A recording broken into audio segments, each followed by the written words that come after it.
स्वागत है फिर से आपका चैनल पर। तो इसमें आपको आज जो आपका एजुकेशन का पेपर है थर्ड, आप देख रहे होंगे, और 2 पेपर आपके अपलोड हो चुके हैं।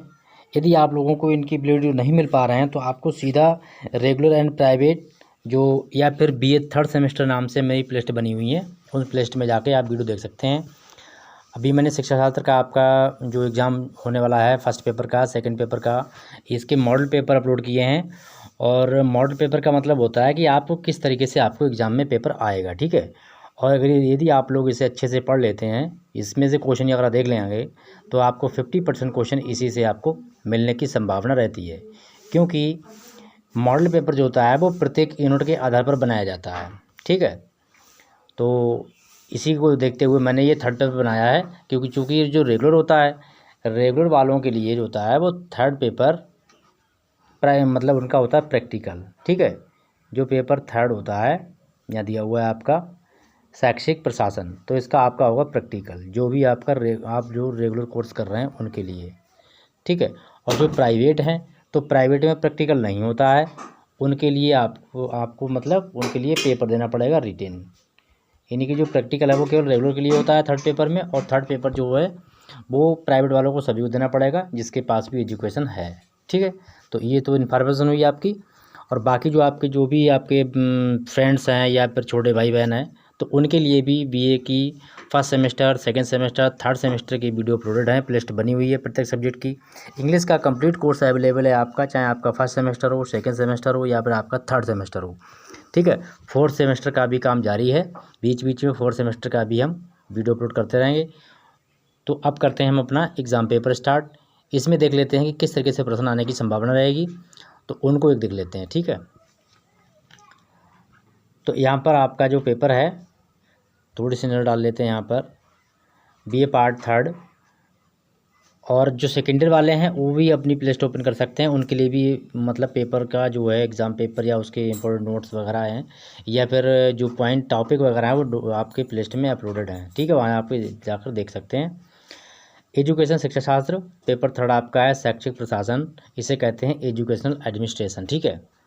तो ये आपका मैंने बनाया है, ये पेपर तो आपका दोनों लोगों के लिए है, जो भी दोनों पर अपलोड किया हमने, फर्स्ट अपलोड कर दिया, सेकंड कर दिया, थर्ड आज हो रहा है। तो थर्ड पेपर तो केवल प्राइवेट वाले करेंगे, तो इसलिए आपका जो है पहला जो आपका नोट पॉइंट में आता है वो ये है, समय 3 घंटे का रहेगा, सभी खंडों के प्रश्नों के उत्तर देना है आपको, ठीक है। और सभी प्रश्नों के अंक सामने अंकित है, यानी जो भी प्रश्न आपका है उसी तरीके से आपके प्रश्नों के नंबर भी आपके क्वेश्चन के सामने लिखे हुए हैं या फिर आपके खंड में लिखे होंगे। तो खंड का है हमारा पहला, खंड का में क्या है, दीर्घ उत्तरीय प्रश्न आएंगे या फिर इनको हम निबंधात्मक प्रश्न कहते हैं, इंग्लिश में बोलते हैं लॉन्ग आंसर टाइप क्वेश्चन, ठीक है, लॉन्ग आंसर टाइप क्वेश्चन। तो ये आंसर जो है आपके लिए कम से कम 3 पेज, यानी कि 5 पृष्ठों में करना है, 2 पेज, कम से कम 2 पेज में आंसर लिखना है इनका। क्योंकि आपका प्रत्येक क्वेश्चन आपका 15 नंबर का है और 3 क्वेश्चन आपके हैं, तो आपके 45 नंबर होते जाते हैं, ठीक है, 45 नंबर। पर आपको कोशिश ये करनी है कि क्वेश्चन छोड़ना एक भी नहीं है, ठीक है। अगर आपका क्वेश्चन 4 नंबर का है तो उसका आप 10 लाइन लिख दो उसके बारे में, तो वो एग्जामिनर जो है आपको नंबर कुछ ना कुछ दे देगा। और यदि आपने छोड़ दिया तो आपके वो 4 के 4 नंबर आपके लैस हो जाएंगे, ठीक है। तो कोशिश करना कि कोई भी क्वेश्चन हमें छोड़ना नहीं है, सारे करके आने हैं आंसर, भले ही आप उनका कम शब्दों में लिखते हैं पर लिखना ज़रूर है। और इस वीडियो को आप शेयर कर दीजिएगा दोस्तों में, लाइक कर दीजिएगा। फर्स्ट टाइम अगर आप विजिट करते हो तो सब्सक्राइब कर लीजिएगा, बेल आइकन आप प्रेस कर दीजिए जिससे आपके लिए निरंतर अपडेट मिल सके। और शुरू करते हैं इसको। पहला क्वेश्चन हमारा है, शैक्षिक प्रशासन विज्ञान एवं कला दोनों है, ये कथन कहाँ तक सत्य है, कितनी इसमें सच्चाई है, तो इसको अपने शब्दों में आप डालेंगे और बना के आप लिखेंगे। और एक ध्यान रखना कि जितना हो सके उतना कम से कम एक राइटर की डेफिनेशन आपको प्रत्येक लॉन्ग क्वेश्चन में आपको आंसर के रूप में डालनी है। प्रत्येक क्वेश्चन में आपको कम से कम एक परिभाषा जो है किसी न किसी शैक्षिक यानी कि शिक्षा शास्त्री की आपको लिखना ज़रूरी है। उससे क्या होगा, आपको अच्छे नंबर मिलने की संभावना रहती है 100%, ठीक है। तो क्वेश्चन पहला था ये। यदि आपको ये नहीं आ रहा है और इसमें आपको प्रत्येक 3 प्रश्न है, तीनों प्रश्नों में आपको अथवा भी दिया होगा, तो अगर आप वो नहीं करना चाहते ये कर सकते हैं, प्रधानाचार्य विद्यालय की धुरी है, ठीक है, वेरी मोस्ट इंपॉर्टेंट क्वेश्चन है ये। कोई प्रधानाचार्य का बहुत बड़ा रोल होता है विद्यालय के संबंध में, तो प्रधानाचार्य के दायित्वों का वर्णन करते हुए इस कथन की पुष्टि कीजिए, यानी कि उनका जो दायित्व क्या क्या होते हैं, यानी कर्तव्य क्या होते हैं, दायित्व क्या है, रिस्पॉन्सिबिलिटी क्या है, तो वो आपको बतानी है पॉइंट के माध्यम से, जैसे कि समन्वय बना कर रखना, शिक्षा स्तर को बेहतर बनाना, उस स्तर को मतलब उठाना, इस तरीके से सभी विद्यार्थियों को ध्यान रखना, स्टाफ का ध्यान रखना, इस तरीके से आपको पॉइंट डाल के लिख देना है। अगला क्वेश्चन है सेकंड, शिक्षक राष्ट्र के भाग्य निर्माता या निर्णायक होते हैं, इस कथन की व्याख्या कीजिए। यानी शिक्षक जो है भाग्य निर्माता कैसे होते हैं, क्योंकि शिक्षक ही एक ऐसा व्यक्ति होता है जो विद्यालय में निस्वार्थ भाव से शिक्षा बच्चों को, छात्रों को, विद्यार्थियों को शिक्षण कराता है, उनको शिक्षा के बारे में समझाता है, महत्व बताता है शिक्षा का क्या है। तो इसलिए हम, क्योंकि बच्चा जब स्कूल जाता है तो बिल्कुल कोरा होता है, वो कुछ नहीं जानता है, जो कुछ है सिखाता है तो वो शिक्षक ही सिखाता है, बाकी कोई बाद में अपने गार्जियन द्वारा सिखा दें, लेकिन सबसे बड़ा रोल होता है शिक्षक का। ठीक है, तो इसीलिए ये कथन सत्य है और इसके आपको लिखना है डिटेल में बना के लॉन्ग आंसर में, और आंसर आपका कम से कम होना चाहिए 3 पेज का। लॉन्ग आंसर 3 से कम का नहीं होना चाहिए, 3 पेज, यानी कि कम से कम 2 पेज तो होना ही होना ज़रूरी है। विश्वविद्यालय आयोग क्या है, इसको हम इंग्लिश में कहते हैं शॉर्ट में यूजीसी। तो यूजीसी की फुल फॉर्म है आपकी यूनिवर्सिटी ग्रांट कमीशन, और इस पर आपको निबंध लिखना है, जैसे आप चाहें वैसे लिख सकते हैं, लेकिन याद रखना कि राइटर की परिभाषा आप किसी ने जरूर देंगे, एक राइटर की, और पॉइंट बना के जरूर लिखेंगे, उससे आपको आपका लिखा हुआ आंसर भी अच्छा लगेगा और आपको लिखने में भी आनंद आएगा, आप अच्छे से लिख भी लेंगे। विश्वविद्यालय के प्रकार, संगठन, प्रशासन पर विस्तार पूर्वक विवेचना कीजिए। यानी विश्वविद्यालय के कितने प्रकार के विश्वविद्यालय होते हैं, संगठन का क्या होता है, प्रशासन पर कैसे नज़र रखता है, तो इस तरीके से आपके लिए इसके बारे में बताना है।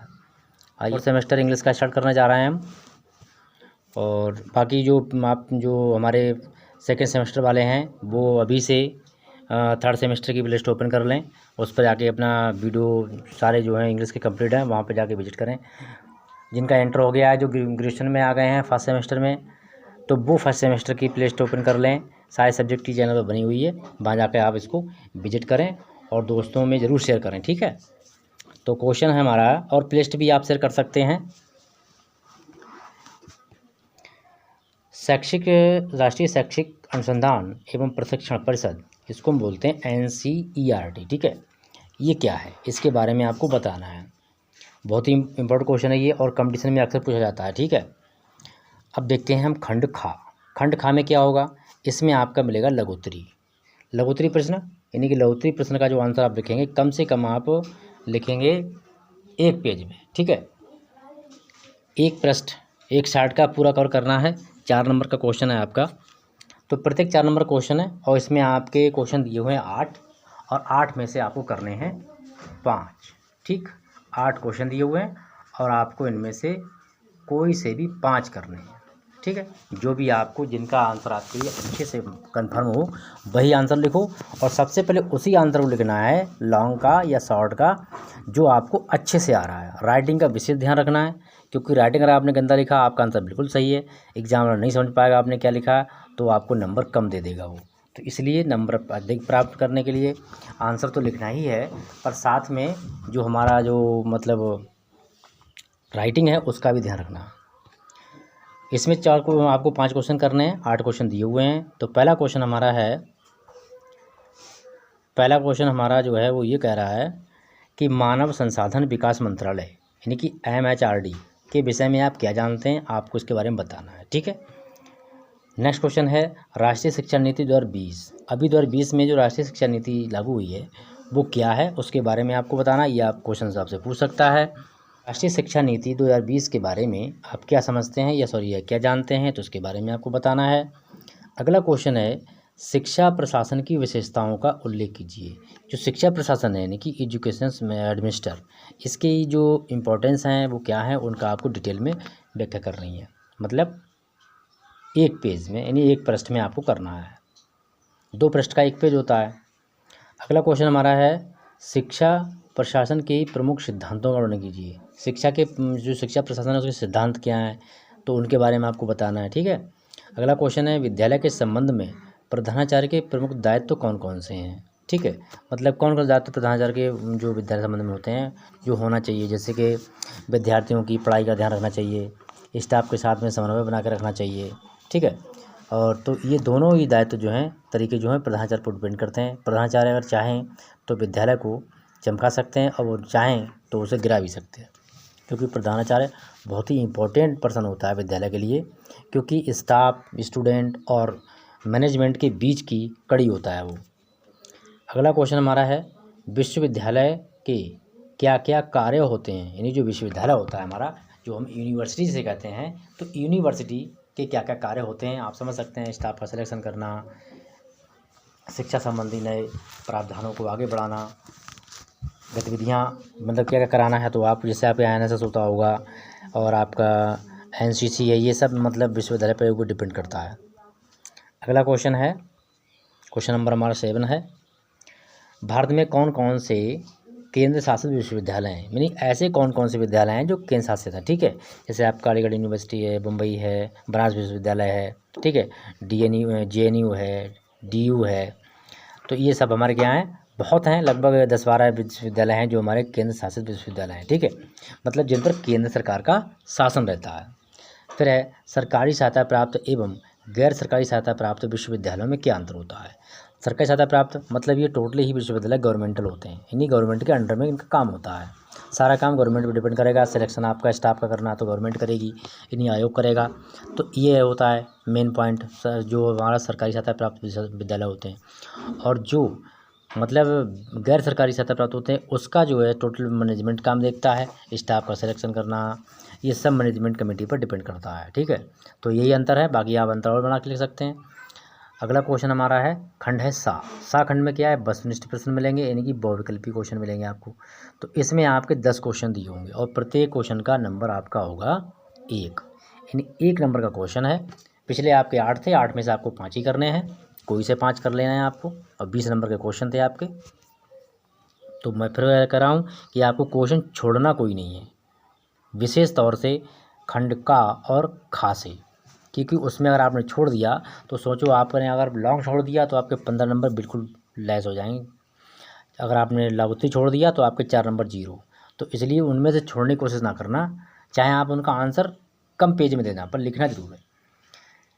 नेक्स्ट है, एडमिनिस्ट्रेशन जो शब्द है, इसकी उत्पत्ति किस भाषा से हुई है। यहाँ पर ऑप्शन आपके 4 दिए हुए हैं, ऐसे प्रत्येक में ऑप्शन आपके 4 दिए होंगे। तो पहला आपकी अंग्रेजी भाषा से हुआ है, अमेरिकन भाषा से हुआ है, लैटिन भाषा से हुआ है, या फिर रसियन भाषा, रसिया मतलब कि रूस की भाषा। तो यहाँ पे आपका लैटिन भाषा से हुआ है, ठीक है। ऐसे ही आपको टिक करना है, लिख देना आंसर। और अगला क्वेश्चन आपका है, शिक्षा प्रशासन में शिक्षण तथा सीखने की प्रक्रिया से संबंधित लक्ष्यों एवं नीतियों के विकास को प्रोत्साहित करने की सुविधाएं निहित हैं। तो ये परिभाषा किसने दी है, ठीक है। अब आपको इसके बारे में 4 ऑप्शन बता रहा हूँ। ऊपर लिखा है ब्रैडफील्ड, ठीक है, और आपके नीचे ऑप्शन दिए हुए हैं 4, 3 नीचे दिए हुए हैं, उनको देख लेते हैं। Campbell, HW rhinestone. तो इसका आंसर आपका है कैंपबेल ने दी है, ठीक है। निम्न में से कोई नहीं, ऐसे भी दिया होगा ऑप्शन, तो सोच के आपको करना है। अगला क्वेश्चन आपका है, विद्यालय प्रबंधन समिति को लेकर। तो विद्यालय प्रबंधन जो समिति होती है वो कितने वर्षों के लिए गठित होती है, कितने, ये क्वेश्चन हो सकता है कितने समय के लिए गठित की जाती है। यहाँ पर दिया 1 वर्ष के लिए, 6 महीने के लिए, 2 वर्ष के लिए, 3 वर्ष के लिए, या 2 वर्ष के लिए।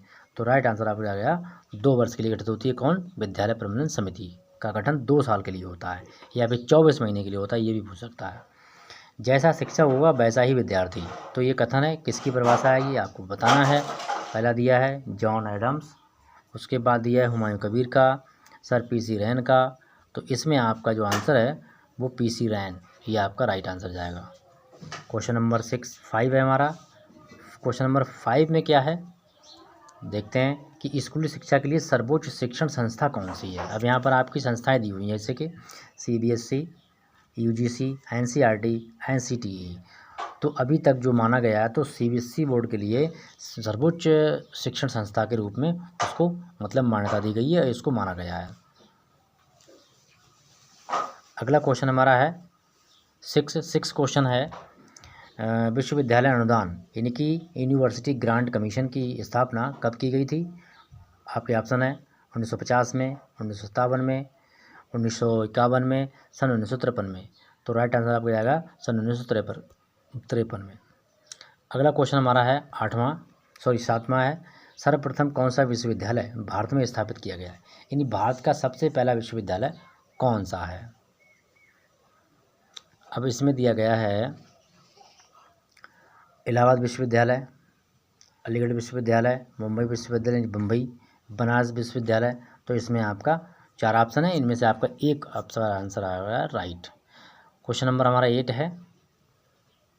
क्वेश्चन नंबर 8 में क्या है, 8 में दिया हुआ है कि राज्य शिक्षा का अध्यक्ष कौन होता है। जो राज्य की शिक्षा होती है, जैसे यूनिवर्सिटी हुई, जो शिक्षा होती है उसका अध्यक्ष कौन होता है। तो इसमें आपके 4 ऑप्शन हैं, शिक्षा सचिव है, मुख्यमंत्री है, शिक्षा मंत्री है और राज्यपाल है। तो राज्यपाल जो होता है वो मतलब उच्च शिक्षा का क्या होता है, राज्य शिक्षा का अध्यक्ष होता है। क्वेश्चन नंबर 9 है हमारा। 9 में क्या दिया हुआ है कि कौन से विद्यालय स्वयं को प्रशासनिक नियंत्रण से मुक्त रखते हैं। तो इसमें दिया अल्पसंख्यक विद्यालय दिया हुआ है, नीचे और भी आपके दिए हुए हैं। फिर आपका है राजकीय विद्यालय, स्वपोषित विद्यालय, उपरोक्त में सभी। तो इसमें आपका जो आंसर था वो रहेगा आपका पहला, अल्पसंख्यक विद्यालय जो हैं ये आपके प्रशासनिक नियंत्रण से मुक्त रहते हैं, इनका उन पर कोई मतलब इम्प्रेशन या फिर दबाव प्रेशर नहीं रहता है। अगला क्वेश्चन है, परिवीक्षण में मुख्य भूमिका किसकी होती है।